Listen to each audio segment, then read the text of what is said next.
La esclerosis múltiple es uno de los procesos más preguntados en el MIR. En las preguntas sobre neurología es muy raro que no haya una pregunta sobre esclerosis múltiple. Es un trastorno que es muy fácil de reconocer, sobre todo por la clínica, y que por lo tanto no tiene que suponer ningún problema su estudio y su memorización. En muy breve periodo de tiempo podéis tener las claves para los datos principales que os permitan responder cualquier pregunta sobre ella. Bien, la esclerosis múltiple, como hemos dicho ya, es una enfermedad autoinmune que es más propia de mujeres jóvenes, suele empezar más frecuentemente entre los 20 y 40 años y más predominante, más prevalente en mujeres. En esta enfermedad lo que es importante reconocer es que todas las alteraciones corresponden a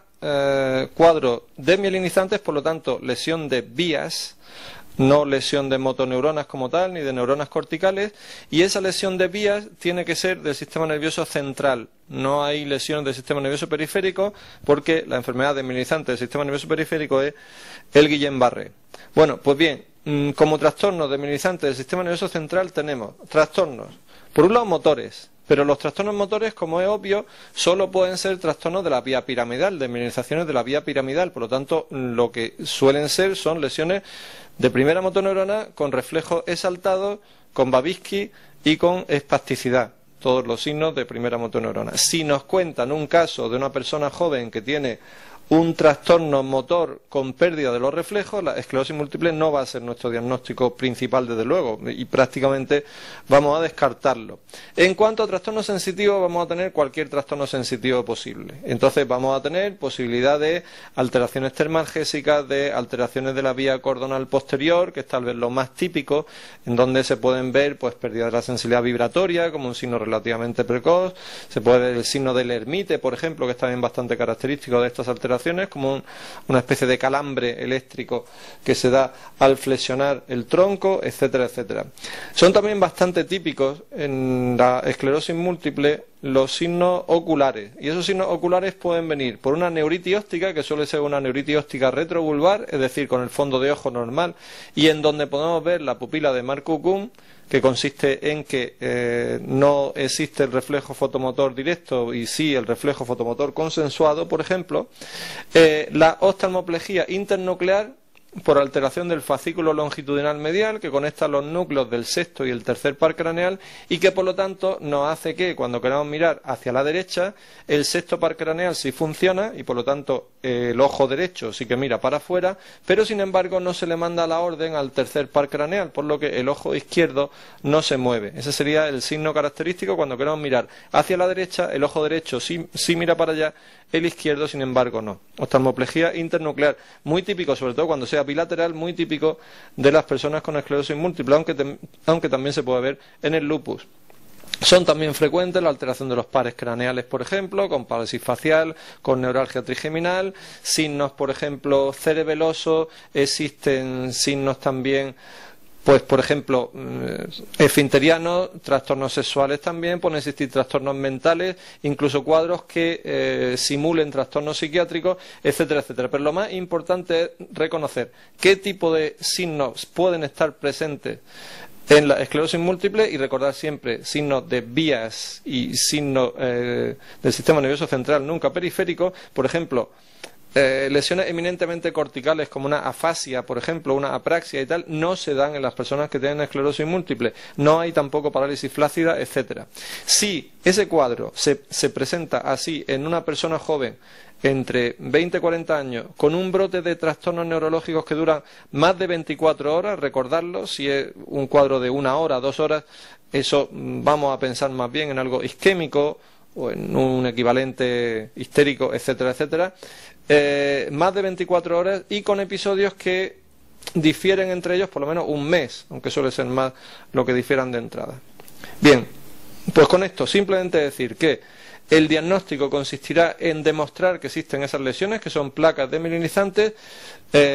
placas que se pueden demostrar bien por la exploración clínica, bien por una resonancia magnética o bien por demostrar que hay zonas que no conducen bien. Eso se hace por un estudio neurofisiológico que se llama los potenciales evocados, que ya pues podemos ver los visuales, los somatosensitivos, los auditivos, etcétera, etcétera. Y el otro polo en el diagnóstico sería demostrar las características bandas oligoclonales de IgG en el líquido cefalorraquídeo, que es el otro pilar de diagnóstico de estos pacientes.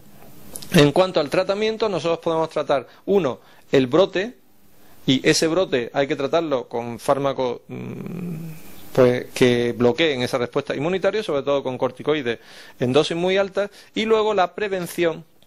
de los nuevos brotes. Y esta prevención, hay una cantidad bastante grande de fármacos que se están desarrollando ahora, sobre todo que se están investigando, pero tenemos varios que son los que nos sirven principalmente, sobre todo el interferón beta. Resumiendo todo lo que tenéis que saber sobre esclerosis múltiple, recordamos que es un cuadro autoinmune en donde participan sobre todo los linfocitos contra la proteína básica de la mielina. Esa reacción autoinmune pasa como siempre, depende de una predisposición individual, que es por el HLA, sobre todo por el DR2, y de alguna infección que se están investigando los posibles bichos que la puedan haber producido y que tenga alguna similitud con ese marcador HLA-DR2, y por lo tanto por eso es por lo que se produce esa reacción inmunológica. Mujeres de 20 a 40 años más frecuentemente. En cuanto a la clínica, son brotes de signos neurológicos, aunque existen variantes del proceso que son cuadros neurológicos de forma crónica, de forma continua, pero lo más típico es la evolución en brotes. Entre ellos hemos mencionado aquí algunos de los principales: trastornos motores,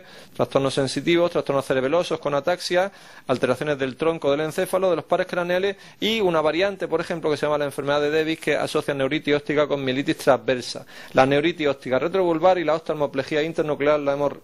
repasado antes, y es lo que principalmente debéis retener sobre clínica neurológica. En cuanto a el diagnóstico, es la demostración de las placas y el análisis del líquido cefalorraquídeo, por lo tanto, resonancia magnética con gadolinios, potenciales evocados, y la demostración en líquido cefalorraquídeo de las bandas oligoclonales. Los anticuerpos circulantes no tienen por ahora mucha utilidad, pero a lo mejor en el futuro sí que la tienen. Y en cuanto al tratamiento, el del brote, metilprednisolona ACTH más